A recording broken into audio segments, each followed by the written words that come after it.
Sylvia Plath's The Bell Jar, 1963, published under the pseudonym Victoria Lucas, is a novel often remembered for its poignant exploration of mental illness, depression, and the suffocating limitations imposed on women in mid-20th century America.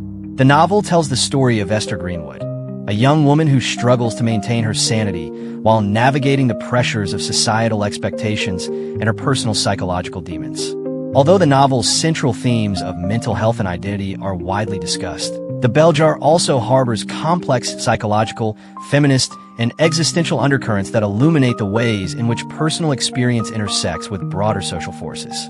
Plath's novel transcends its autobiographical roots to engage with themes of agency, self-determination, gender roles, and the fragmentation of identity. A closer examination of these lesser-known ideas reveals a profound psychological and cultural commentary that speaks not just to Plath's own life, but to the universal experience of disillusionment and a struggle for self-acceptance in a world that demands conformity. Through Plath's distinctive narrative voice and imagery, The Bell Jar also grapples with the limitations of societal roles, the suppression of creativity, and the consequences of silence and repression. Below is a detailed analysis of the psychological depths and thematic intricacies of The Bell Jar. At the heart of the novel is the metaphor of the bell jar, which serves as a powerful representation of Esther Greenwood's mental illness. This image is introduced early on, when Esther describes feeling as though she is trapped under a glass bell jar, unable to breathe or think clearly.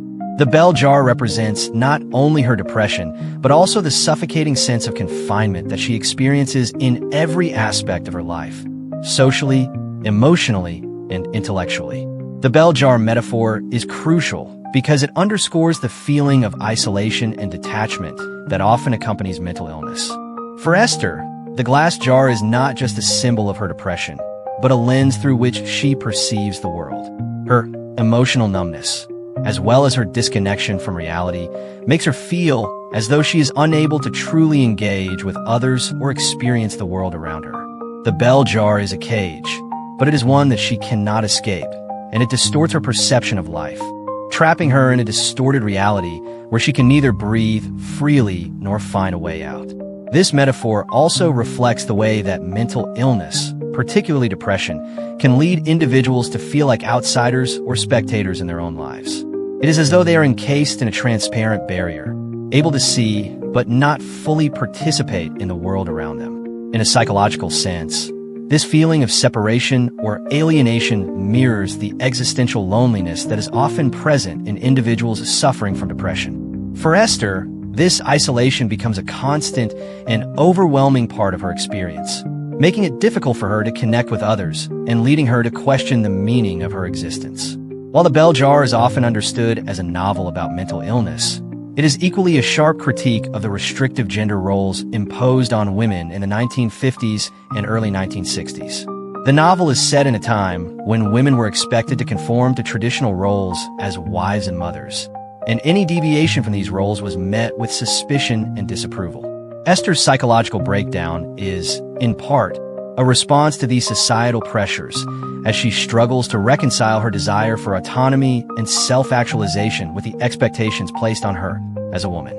Esther's experience as a woman in a world that limits her options is central to her mental collapse. Throughout the novel, she resists the roles that society has set out for her. She finds the idea of marriage and motherhood stifling, even repellent, and yet she is acutely aware that these are the roles that society expects her to aspire to. In contrast, she yearns for intellectual fulfillment, creative expression, and the freedom to pursue her own desires. However, the options available to her, both in terms of career and identity, seem limited and rigidly defined by her gender. The pressure to conform to the idealized image of womanhood during this time period is not only internalized by Esther, but is also reflected in the experiences of the other female characters in the novel. Women like Joan, a fellow patient at the mental hospital, embody the choices that Esther faces. The roles of wife, mother, and professional woman are all offered as potential paths, but none of them seem to fit Esther's personal sense of identity. The impossibility of reconciling these external demands with her internal desires leaves Esther feeling suffocated and trapped. Much like the image of the bell jar itself, Plath subtly critiques the societal expectation that women's ultimate fulfillment lies in marriage and motherhood. This critique is not just about rejecting traditional gender roles, but also about recognizing the lack of spaces for women to fully express themselves, to find purpose beyond the confines of societal expectations. In this context, Esther's breakdown can be seen as a form of resistance, an attempt to escape the confines of a system that demands conformity, even at the expense of personal well-being.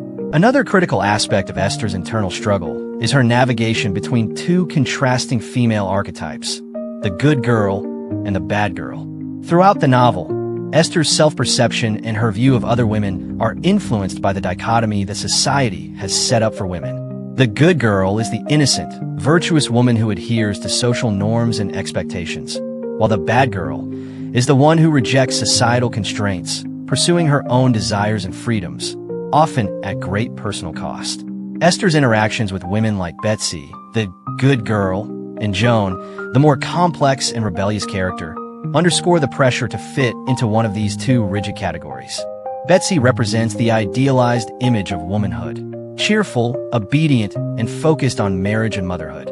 Although Esther initially finds Betsy's optimism comforting, she is ultimately repelled by Betsy's unquestioning acceptance of social norms.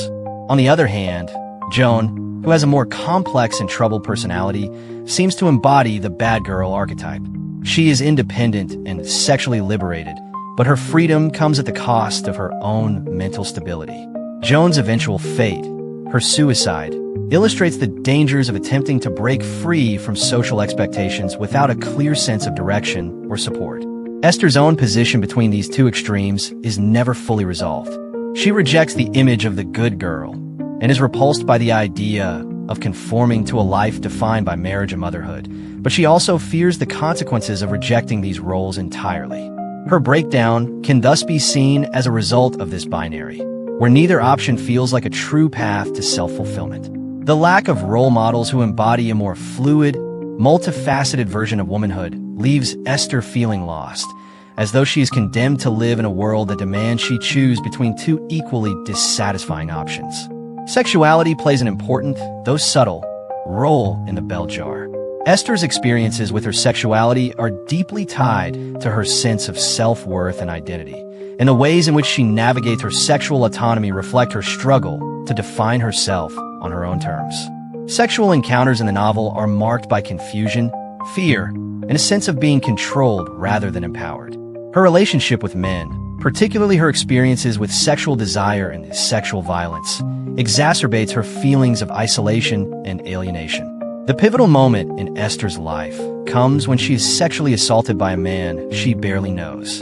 This event is not just an assault on her body, but an assault on her autonomy and sense of self. It further entangles her with a society that views women's sexuality as something to be controlled and policed. For Esther, this experience reinforces her sense of disempowerment and the idea that her body is a site of danger and discomfort, rather than a space for self-expression. Plath's treatment of Esther's sexuality is complex. Sexuality is portrayed both as a force that Esther feels compelled to experience and something that ultimately serves to alienate her further.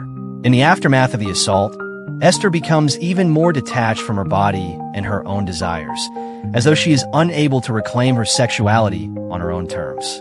The confusion and discomfort that Esther feels around sex mirror the larger societal discontent with women's sexual autonomy during this period. Women's desires were often dismissed or misunderstood, and their sexuality was either repressed or misunderstood as something to be feared. Esther's struggle with her sexuality, combined with the trauma she experiences, becomes one of the primary sources of her psychological unraveling. The novel suggests that sexual autonomy, when denied or distorted, can become a significant barrier to a woman's ability to form a coherent sense of self. This issue remains a poignant and deeply relevant one, as it highlights the psychological toll of gender-based violence and societal control over female bodies. Finally, The Bell Jar is a meditation on the search for meaning in a world that often feels empty and disillusioning. As an intellectual young woman, Esther is keenly aware of the social and political climate of the 1950s and early 1960s. However, She finds herself struggling to align her personal desires with the cultural norms of the time. The post-war world, marked by conformity, consumerism, and the promise of progress, offers little in terms of existential fulfillment. Esther's search for meaning is inextricably tied to her mental illness. She finds little satisfaction in the external rewards of life, such as success in school or the approval of others. Her depression becomes a lens through which she perceives the absurdity of the world, and this leads her to feel alienated from the values and promises of mainstream society. The lack of meaning in her life, combined with the limited options available to her as a woman, exacerbates her sense of hopelessness.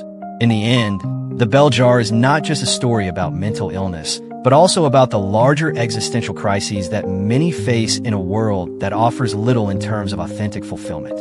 Esther's struggle is a deeply personal one, but also reflects a broader sense of alienation in post-war society, a society that promises material progress but offers little in terms of spiritual or emotional sustenance. Sylvia Plath's The Bell Jar is a novel that deals with profound psychological and social issues, many of which resonate deeply with readers even today. Through the lens of Esther Greenwood's mental illness, Plath explores themes of gender, identity, sexuality, and the search for meaning in a world that often feels oppressive and limiting.